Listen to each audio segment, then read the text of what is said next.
to the duct, and then we would need at least 2 or 3 of these.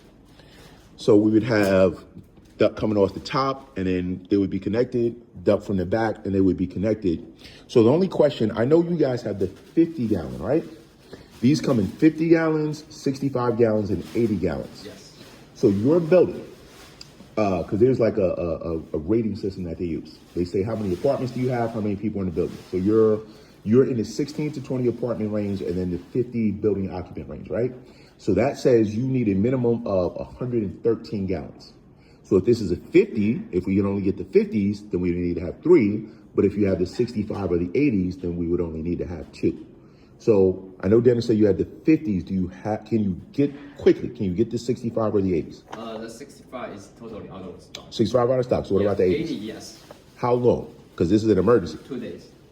There you go. His answer is 2 days. 2 days to everything. I love these guys, I'm telling you.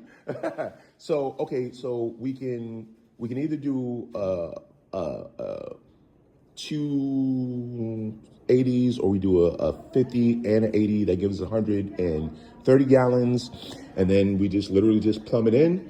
Now, do these have internal pumps, or we have to do circulating pumps? We do circulating pumps just because it's a big building.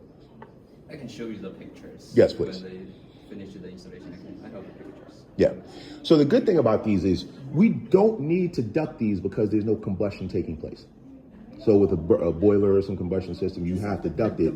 With this is just so the room is not freezing. Okay. You just don't want to freeze all the pipes inside the basement. So we would just duct it, insulate it a little bit so that you're not, freezing the room. But the good thing about this, instead of that boiler firing up every time somebody turns on the faucet, like you have instant hot water. So we would do this with the boiler. We would keep. No, I mean, so this would be in lieu of the boiler. Because right now I'm thinking about, honestly, it doesn't really make sense to stick with that boiler. That boiler is, even Lyndon said that there was a guy who was there earlier, and he was like, if it was 10 years younger, maybe you would try to rebuild it. But at this point, like, what's the point? Right. So with this, again, I would go with 2 of these, and you would have redundancy, right? Because if we do the 280s, you need a minimum of 113. If one goes down, okay, fine, you still have one. Still have one. You still have one. We have some redundant.